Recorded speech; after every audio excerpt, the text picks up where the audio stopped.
नमस्कार, आप देख रहे रफ्तार मीडिया और मैं आपके साथ प्रियंका मलिक हाजिर उत्तराखंड की तमाम छोटी बड़ी खबरें लेकर खबरों का रुख करेंगे, लेकिन सबसे पहले एक नजर हेडलाइंस पर। उत्तरकाशी टनल हादसे के बाद जारी रेस्क्यू अभियान में बार बार आ रही रुकावटें। ऑगर मशीन के क्षतिग्रस्त होने से 41 श्रमिकों के बाहर आने का इंतजार हुआ लंबा। नैनीताल पहुंचे केंद्रीय रक्षा मंत्री राजनाथ सिंह का टनल हादसे पर बड़ा बयान। कहा, श्रमिकों को बचाने के लिए कोशिशों में जुटी है सरकारी मशीनरी। मजदूरों को लेकर पूरा देश चिंतित। कोटद्वार में बीजेपी कार्यालय की विवादित जमीन को लेकर वक्फ बोर्ड ने बैठाई जांच। शादाब शम्स ने फेरा भाजपा के मंसूबों पर पानी। कब्रिस्तान की जमीन होने के पाए गए दस्तावेज। और राजधानी देहरादून को जाम की झाम से निजात दिलाने के लिए कवायद जारी। शहर के कुछ मार्गों पर अब बंद किए जा सकते हैं विक्रम टेम्पो। यात्री कर रहे इस फैसले का विरोध। हेडलाइंस के बाद बुलेटिन में खबरें विस्तार से। उत्तरकाशी टनल हादसे का हर दिन उम्मीदों से भरा नजर आता है। सुरंग के भीतर और बाहर जो लोग इंतजार में बैठे हैं, उनके लिए हर दिन नई उम्मीद के साथ शुरू होता है। मगर जिस तरह से रेस्क्यू अभियान में बार बार अड़चनें आ रही है, उसे देख अब श्रमिकों के बाहर आने का इंतजार थोड़ा लंबा होता दिखाई दे रहा है। ये रिपोर्ट देखिए। उत्तरकाशी टनल हादसे को 15 दिन हो चुके हैं और इन 15 दिनों में 41 मजदूरों को मलबे से बाहर निकालने के लिए तमाम प्रयास किए जा चुके हैं। मलबे को हटाने के लिए पहले दिन राहत जितनी आसान नजर आ रही थी, 15वें दिन आने तक वो डगर बेहद मुश्किल हो गई। बीते 2 दिन श्रमिकों के लिए उत्साहित भरे थे, क्योंकि रेस्क्यू ऑपरेशन अपने अंतिम चरण में था और श्रमिकों तक पहुंचने में सिर्फ 9 मीटर की दूरी थी। लेकिन कौन जानता था कि ये 9 मीटर की दूरी को तय करने में अभी कई दिन और लग सकते हैं। दरअसल टनल में फंसे 41 मजदूरों को बाहर निकालने के लिए युद्ध स्तर पर चल रहा रेस्क्यू अभियान फिलहाल थम गया है। वजह यह है कि ड्रिल करने वाली अमेरिकन ऑगर मशीन के बीच में लोहा आ गया, जिसकी वजह से मशीन बीच में ही टूट गई। उसका 45 मीटर हिस्सा 800 मिलीमीटर पाइप के भीतर फंस गया। बचाव दल ने मशीन का कुछ हिस्सा गैस कटर से काटकर बाहर निकाल लिया, लेकिन कुछ हिस्से को काटने के लिए हैदराबाद से मंगाए गए प्लाज्मा कटर से मदद ली गई, जिसके बाद अब उम्मीद जताई जा रही है कि अभियान पूरा होने में अभी कुछ दिन और लग सकते हैं। जब तक ऑगर मशीन का टूटा हुआ पूरा हिस्सा बाहर नहीं निकल जाता, तब तक रेस्क्यू ऑपरेशन को आगे बढ़ाने के लिए 4 और नए प्लान्स बनाए गए हैं। पहला, ऑगर मशीन के फंसे हिस्से को काटकर निकाला जाएगा, जिसके बाद मैनुअली यानी कि मजदूर अपने हाथों से खुदाई चालू कर मलबा हटाने का काम करेंगे। दूसरा, निर्माणाधीन सुरंग के ऊपरी क्षेत्र में वर्टिकली 82 मीटर दूरी तक खुदाई होनी है, जिसके लिए मशीन का प्लेटफॉर्म तैयार कर लिया गया है। मशीन का एक हिस्सा वहां पहुंच भी गया है। तीसरा, सुरंग के दूसरी छोर पाल गांव बड़कोट की तरफ से खुदाई का काम युद्ध स्तर पर चल रहा है। ये करीब 500 मीटर का हिस्सा है। इस अभियान में भी 12 से 13 दिन लगने का अनुमान जताया गया है। चौथा, इसमें सुरंग के दोनों किनारों पर हॉरिजॉन्टल ड्रिलिंग होनी है। इसका सर्वे पूरा हो चुका है और इस योजना पर भी काम शुरू किया जा सकता है। ये वो 4 प्लान हैं जिस पर रेस्क्यू अभियान चलना है। मगर ये भी सच है कि उत्तरकाशी टनल रेस्क्यू में जैसे जैसे दिन बीत रहे हैं, वैसे वैसे नई नई अड़चनें सामने आ रही है। टनल के प्रवेश द्वार पर पानी रिसने लगा है, जिसने सबकी चिंताएं और भी बढ़ा दी है। हालांकि अधिकारियों का कहना है कि एक सामान्य घटना है, इसका किसी भी तरह से रेस्क्यू अभियान पर कोई असर नहीं पड़ेगा। वहीं दूसरी तरफ अब मौसम भी रेस्क्यू अभियान में बड़ी चुनौती बन सकता है। मौसम विभाग ने अगले 3 दिनों के लिए उत्तरकाशी समेत कई जिलों में बारिश का येलो अलर्ट जारी किया है। ऐसे में सिलक्यारा टनल में चल रहे राहत कार्यों पर भी इसका प्रभाव पड़ने की आशंका जताई जा रही है। यूं कहे कि रेस्क्यू अभियान में हर पड़ाव पर चुनौतियां मुंह बाए खड़ी है, मगर कहते हैं कि अगर हौसले बुलंद है तो बड़ी से बड़ी चुनौती का सामना किया जा सकता है। श्रमिकों को बाहर आने में कितने घंटे या दिन लगेंगे, ये कह पाना मुश्किल होगा, मगर उनको सुरक्षित बाहर निकालने के लिए प्रार्थनाओं के साथ तमाम कोशिशें जारी है। रफ्तार मीडिया के लिए देहरादून से ब्यूरो रिपोर्ट। और अब रुक करते एक बड़ी खबर का। सिलकियारा टनल हादसे पर केंद्रीय रक्षा मंत्री राजनाथ सिंह का एक बड़ा बयान आया। आपको बता दें कि नैनीताल पहुंचे केंद्रीय रक्षा मंत्री राजनाथ सिंह ने टनल हादसे पर बड़ा बयान दिया। उन्होंने कहा है कि मजदूरों को लेकर पूरा देश चिंतित है। केंद्र और राज्य सरकार की पूरी मशीनरी टनल हादसे के लिए जो रेस्क्यू किया जा रहा है उसमें जुटी हुई है और जल्द ही टनल में फंसे 41 श्रमिकों को बाहर निकाल लिया जाएगा।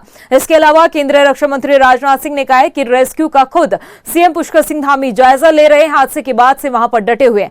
आपको बता दें कि केंद्रीय रक्षा मंत्री राजनाथ सिंह एक निजी कार्यक्रम में शामिल होने के लिए नैनीताल पहुंचे थे और इस दौरान सीएम पुष्कर सिंह धामी भी उस कार्यक्रम में शामिल हुए थे।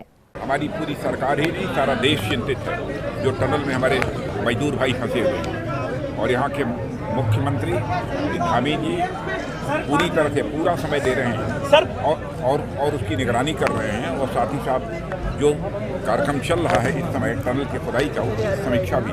उत्तरकाशी टनल हादसे के बाद से सीएम पुष्कर सिंह धामी लगातार मोर्चे पर डटे हुए हैं, श्रमिकों का हौसला बढ़ा रहे हैं और इस बीच सीएम पुष्कर सिंह धामी टनल में फंसे श्रमिक बंधु पुष्कर सिंह ऐरी के परिजनों से मिलने के लिए टनकपुर पहुंचे, जहां उन्होंने परिवार वालों से मुलाकात कर उनका हौसला बढ़ाया और यह भी कहा है कि सभी श्रमिकों को सुरक्षित बचाने के लिए हर संभव प्रयास किए जा रहे हैं। सभी लोगों को बचाना सरकार की प्राथमिकता है। इसके साथ ही उत्तरकाशी टनल में चल रहे रेस्क्यू ऑपरेशन में सेना की मदद पर भी मुख्य सचिव एसएस संधू ने कहा है कि श्रमिकों को बाहर निकालने के लिए हर मुमकिन कोशिश की जा रही है। जल्द अच्छी खबर सामने आएगी। उन्होंने कहा है कि स्पॉट पर एक्सपर्ट्स की टीम मौजूद है जो हालातों का अध्ययन कर रही है। उत्तरकाशी में हर संभव प्रयास किया जा रहा है और अब अंतिम चरण में है जो भी ऑपरेशन है और हमें पूरी आशा है कि जल्दी ही इसको सफलता मिलेगी और जल्दी ही ये लोग हम बाहर निकालने में कामयाब होंगे। कोटद्वार में कब्रिस्तान की जमीन पर बीजेपी कार्यालय स्थापित करने के मंसूबों पर वक्फ बोर्ड के अध्यक्ष शादाब शम्स ने पानी फेर दिया है। जिस जमीन पर बीजेपी अपना कार्यालय बनाना चाहती थी वो जमीन कब्रिस्तान की है और इसके दस्तावेज उपलब्ध कराए गए हैं। रिपोर्ट देखिए। कोटद्वार में कब्रिस्तान की जमीन पर बीजेपी दफ्तर बनाने के मंसूबों पर वक्फ बोर्ड के अध्यक्ष शादाब शम्स ने पानी फेर दिया है। दरअसल बीजेपी कोटद्वार में कब्रिस्तान की जमीन पर अपना कार्यालय बनाने की तैयारी में थी। ये खबर सुर्खियों में आने के बाद कई सवाल उठे और मामले की जांच वक्फ बोर्ड के सीईओ सैयद सिराज उस्मान को सौंप दी गई, जिसके बाद जांच में पाया गया कि जमीन कब्रिस्तान के नाम पर दर्ज है। वक्फ बोर्ड के अध्यक्ष शादाब शम्स ने कहा कि जो जमीन कब्रिस्तान के नाम पर दर्ज है उसके तमाम दस्तावेज बोर्ड को उपलब्ध कराए गए हैं। अब उन सभी पर जांच की जाएगी और जांच के लिए एक कमेटी का भी गठन किया गया है। रिपोर्ट आने के बाद दोषियों के खिलाफ सख्त कार्रवाई की जाएगी। देखिए, इस तरह की बातें कंप्लेन के रूप में हमारे पास भी आई हैं। लोगों ने डॉक्यूमेंट्स भेजे, हम उसका परीक्षण करा रहे हैं कि जो कोटद्वार वाला ज़मीन का विषय है कि वो उस पर वक्फ बोर्ड का क्या रोल है, उसकी जांच करा रहे हैं। जैसा होगा फिर उसके बाद जांच करने के बाद ही कुछ क्या है। मैं ये इसलिए बोला है कि इस तरह की शिकायतें आई हैं, हम ज़मीन को दिखवा रहे हैं। उसकी जो अधिकारी हैं उनको आदेशित किया जा चुका है कि आप इसका क्या लैंड यूज़ है, क्या टाइटल है, इसका एग्जैक्ट पता चले। अगर वक्फ बोर्ड का कोई इन्वॉल्वमेंट होगा तो फिर बात की आगे। वहीं पूरे मामले पर कांग्रेस ने भी बीजेपी पर आरोप लगाते हुए कहा है कि भाजपा के प्रदेश अध्यक्ष महेंद्र भट्ट ने अपने बयानों में कहा था कि कोटद्वार बीजेपी कार्यालय की जमीन में कोई विवाद नहीं है, मगर वक्फ बोर्ड के अध्यक्ष ने जमीन के जांच के आदेश दे दिए हैं, जिससे साफ पता चलता है कि दाल में जरूर कुछ काला है। बड़े अचरज की बात है कि एक तरफ भाजपा अध्यक्ष महेंद्र भट्ट कांग्रेस पार्टी पर मनगढ़ंत आरोप लगाने की बात करते हैं और कहते हैं कि सारी छानबीन के बाद ही कोटद्वार में भाजपा के कार्यालय बनने का प्रस्ताव पारित हुआ, और वहीं वक्फ बोर्ड के जो अध्यक्ष हैं वो इस पूरी कवायद की जांच की बात करते हैं। तो निश्चित रूप से आप समझ में आ जाएगा, बाहर आ जाएगा, सबके सामने दूध का दूध पानी का पानी हो जाएगा। और जो हमारे पास डॉक्यूमेंट्स हैं वो साफ तौर पर बताते हैं कि वो कब्रिस्तान की जमीन। भाजपा भले ही कोटद्वार में बनने वाले बीजेपी कार्यालय की जमीन को अपना बता रही हो, लेकिन वक्फ बोर्ड के अध्यक्ष शादाब शम्स ने उनके मंसूबों पर पानी फेर दिया है। ऐसे में अब देखना ये होगा कि पूरे मामले की जांच होने के बाद क्या कुछ रिपोर्ट में सामने आता है। अवतार मीडिया के लिए देहरादून से सुशांत सिंह की रिपोर्ट। वहीं कांग्रेस ने देहरादून नगर निगम पर भ्रष्टाचार का एक बड़ा आरोप लगाया। कांग्रेस के नेता अभिनव थापर का कहना है कि नगर निगम द्वारा 3 कंपनियों को फायदा पहुंचाया गया है। ये कंपनियां शहर में होर्डिंग लगाने का काम करती है। कंपनियों का मालिक एक बीजेपी का नेता भी है। अभिनव थापर ने बताया कि इस संबंध में उन्होंने आरटीआई के जरिए जब जानकारी मांगी तो उसमें बड़ा गोलमाल दिखाया गया, जिसकी उन्होंने जांच की मांग भी की है। उन्होंने कहा है कि नगर निगम द्वारा इन 3 कंपनियों को 250 से 300 करोड़ का व्यापार दिया गया है। पिछले 10 वर्षों में नगर निगम में होर्डिंग और यूनिपोल के टेंडर के भ्रष्टाचार का मामला मैंने आरटीआई निकाली है पिछले कुछ समय से, तो उसमें निकल के आया लगभग 250 से 300 करोड़ रुपए का बिजनेस इन कंपनियों को जो मिला है, वो एक पॉसिबली एक कार्टेलाइजेशन इसमें हो सकता है। उसकी इन्वेस्टिगेशन की हमने मांग करी है और नियमों को ताक पे रख के ईएमडी कैसे चेंज करके और हाई कोर्ट के ऑर्डर का मिस इंटरप्रिटेशन करके, जैसे हाई कोर्ट ने एक ऑर्डर कहा कि आप हमारे यहाँ हमारी परमिशन से आगे काम कर सकते हैं, और इन्होंने ऑर्डर में लिख दिया है कि आप हाई कोर्ट ने मना कर दिया उस काम को करने से, और उसी के बिहाफ पे इन्होंने कई सैकड़ों करोड़ रुपए का आगे एक्सटेंशन किया है। वहीं हरिद्वार ग्रामीण से कांग्रेस विधायक अनुपमा रावत ने क्षेत्र के विकास कार्य को लेकर अधिकारियों पर लापरवाही का आरोप लगाया। दरअसल अनुपमा रावत ने लालडांग में सिडकुल स्थापित करने की मांग की है। अनुपमा रावत का कहना है कि मुख्यमंत्री ने भी लालडांग को इंडस्ट्रियल एरिया बनाए जाने की घोषणा कर दी है, लेकिन अधिकारियों को और स्थानीय विधायकों के साथ उनके साथ मीटिंग कर कार्रवाई करने के निर्देश दिए गए, लेकिन जो जिम्मेदार अधिकारी है वो अभी तक इस पूरी कार्रवाई पर सुध नहीं ले रहे हैं। और माननीय मुख्यमंत्री जी ने जब तत्कालीन उस समय मुख्यमंत्री थे 2021 के समय में एक घोषणा की थी कि सिडकुल की स्थापना की जाएगी न्याय पंचायत लालढांग में। आज इतने बड़े इन्वेस्टमेंट को लाने की बात हुई है, इतने बड़े इन्वेस्टर समिट हुआ, लेकिन उसका जिक्र कहीं नहीं है। और मैंने जो बैठक हुई थी अप्रैल 20 तारीख को 2023 को, इसी वर्ष में ये बात रखी थी। आज से ठीक 7-8 महीने इस बात को हो गए, जिसमें स्वयं माननीय मुख्यमंत्री जी ने उसका संज्ञान लेते हुए, क्योंकि ये उनकी घोषणा का हिस्सा है, किन्हीं की भी नहीं, स्वयं मुख्यमंत्री की घोषणा का हिस्सा है। उन्होंने कहा था कि इसमें तुरंत कार्रवाई होनी चाहिए। 7-8 महीने लग रहे अधिकारियों को। उधर मंगलोर विधानसभा सीट पर होने वाले उपचुनाव में कांग्रेस जीत का अभी से दावा कर रही है। मंगलोर से पूर्व विधायक काजी निजामुद्दीन ने सत्ताधारी पार्टी बीजेपी से सामने आ रही दावेदारियों पर हमला किया है। उन्होंने कहा कि जनता क्षेत्र के विकास के लिए कांग्रेस को अपना समर्थन देगी। आपको बता दें कि मंगलोर विधानसभा सीट बसपा विधायक सरवत करीम अंसारी के आकस्मिक निधन के चलते खाली है। राज्य गठन के बाद से इस सीट पर बसपा और कांग्रेस का ही कब्जा रहा है।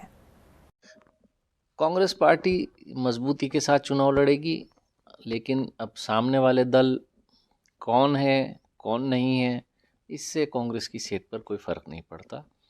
अब रहा सवाल बीएसपी से कौन है, बीजेपी से कौन है, कोई फ़र्क नहीं पड़ता। ये सुनते हैं कि भारतीय जनता पार्टी से मंत्री हुआ करते थे 2022 से 17 के बीच में हरिद्वार ग्रामीण से यतीश्वर आनंद जी, वो मंत्री रहते हुए अपने नकारात्मक रुख के कारण वहाँ की जनता ने उनको नकार दिया। अब वहाँ के नकारे हुए यहाँ आकर चुनाव लड़ना चाह रहे हैं। राजधानी देहरादून को जाम के जाम से निजात दिलाने के लिए कवायद जारी है। आरटीओ अब शहर में चल रहे विक्रम के रूट को बदलने वाला है। संभागीय परिवहन प्राधिकरण ने शहर के घंटाघर और परेड ग्राउंड क्षेत्र में विक्रम टेम्पो के संचालन पर पाबंदी लगाने की सिफारिश की है।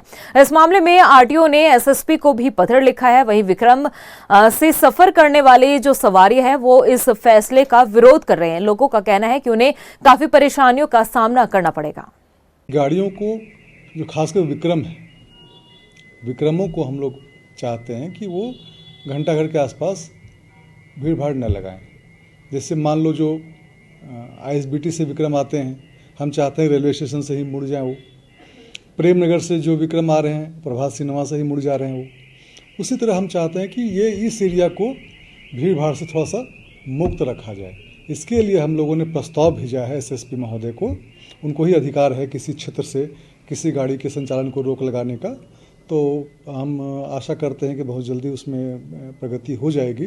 बहुत गलत निर्णय प्रशासन के द्वारा लिया गया है, क्योंकि विक्रम और जो इस प्रकार के जो वाहन विकल्प हैं उन लोगों के लिए जो माध्यम परिवार के लोग होते हैं, जिन लोगों के पास अपनी गाड़ियां और अपने वाहन ना के बराबर होते हैं, तो उन लोगों को लगातार परेशानी झेलनी पड़ती है। और अभी पूर्ण रूप से जब बंद हो जाएंगे तो इससे क्या होगा, इससे उन लोगों को बहुत परेशानी होगी। चलते हैं गांधी पार्क से।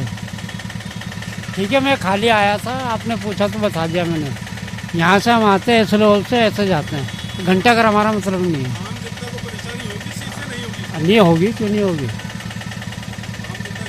हाँ नहीं है, उसमें हम भी है भाई। देहरादून में रिलायंस ज्वेलरी शोरूम लूट मामले में आरोपियों को चोरी के वाहन उपलब्ध कराने वाले गैंग के एक सदस्य को देहरादून पुलिस ने अमरोहा से गिरफ्तार किया है। मुख्य आरोपी अभिषेक से पूछताछ पर पुलिस ने गैंग के कहने पर ये जानकारी जुटाई है। इसके साथ ही गैंग के जो अन्य सदस्य हैं उनकी धरपकड़ के लिए दबिश जारी है। आरोपी ने रिलायंस ज्वेलरी शोरूम लूट की घटना को अंजाम देने वाले 5 आरोपियों को 2 मोटरसाइकिल और कार उपलब्ध करवाई थी। ये रिलायंस ज्वेलरी वाले मामले में जो पूर्व में 7 अभियुक्त गिरफ्तार हुए थे, उसमें एक अभियुक्त अभिषेक जो है, जो मेन इसमें घटना में शामिल था और ज्वेलरी शॉप में आकर पूरी लूटपाट की घटना को अपने साथियों के साथ अंजाम दिया था। इसमें जो पूरे गैंग की तह तक जब गए तो उसे पता चला कि जो गैंग को मास्टरमाइंड ऑपरेट कर रहे हैं वो लगातार अलग अलग सोर्सेज से अलग अलग लोगों को हायर करते हैं। और इसी तरह से इन्होंने अमरोहा में भी एक गैंग को हायर किया था, जिससे ये वाहन चोरी के यहाँ पर डिलीवर किए गए, जिससे घटना को अंजाम दिया गया, जिसमें 2 मोटरसाइकिल और एक आर्टिका कार थी, जो विभिन्न स्थानों पर नजीबाबाद और अन्य जगह देहरादून में अलग अलग गैंग के एक मेंबर अकबर द्वारा जो है, जो अमरोहा का रहने वाला है, उसके द्वारा यहाँ पर भेजी गई थी। और इसमें जो मेन कड़ियों को जोड़ने के लिए सुजीत नाम के लड़के का आया नाम, जो इस तरह की गाड़ियों को मुहैया कराने के लिए इस गैंग के संपर्क में था। काफ़ी सारी जानकारी हमें मिल चुकी है इस बारे में, गैंग के मोडस ऑपरेंडी के बारे में। और जहाँ जहाँ घटना लूट की हुई थी या चोरी की हुई थी, वहाँ के संबंधित पुलिस अधिकारियों को भी सूचित कर दिया गया है कि वह इस पर अपने आगे की विधिक कार्रवाई भी करें। प्रदेश की खबरों में इतना ही, फिर हाजिर होंगे कुछ खास खबरों के साथ। तब तक के लिए मुझे दे इजाजत, नमस्कार। उत्तरकाशी टनल हादसे के बाद जारी रेस्क्यू अभियान में बार बार आ रही रुकावटें। ऑगर मशीन के क्षतिग्रस्त होने से 41 श्रमिकों के बाहर आने का इंतजार हुआ लंबा। नैनीताल पहुंचे केंद्रीय रक्षा मंत्री राजनाथ सिंह का टनल हादसे पर बड़ा बयान। कहा, श्रमिकों को बचाने के लिए कोशिशों में जुटी है सरकारी मशीनरी। मजदूरों को लेकर पूरा देश चिंतित। कोटद्वार में बीजेपी कार्यालय की विवादित जमीन को लेकर वक्फ बोर्ड ने बैठाई जांच। शादाब शम्स ने फेरा भाजपा के मंसूबों पर पानी। कब्रिस्तान की जमीन होने के पाए गए दस्तावेज। और राजधानी देहरादून को जाम के झाम से निजात दिलाने के लिए कवायद जारी। शहर के कुछ मार्गों पर अब बंद किए जा सकते हैं विक्रम टेम्पो। यात्री कर रहे इस फैसले का विरोध।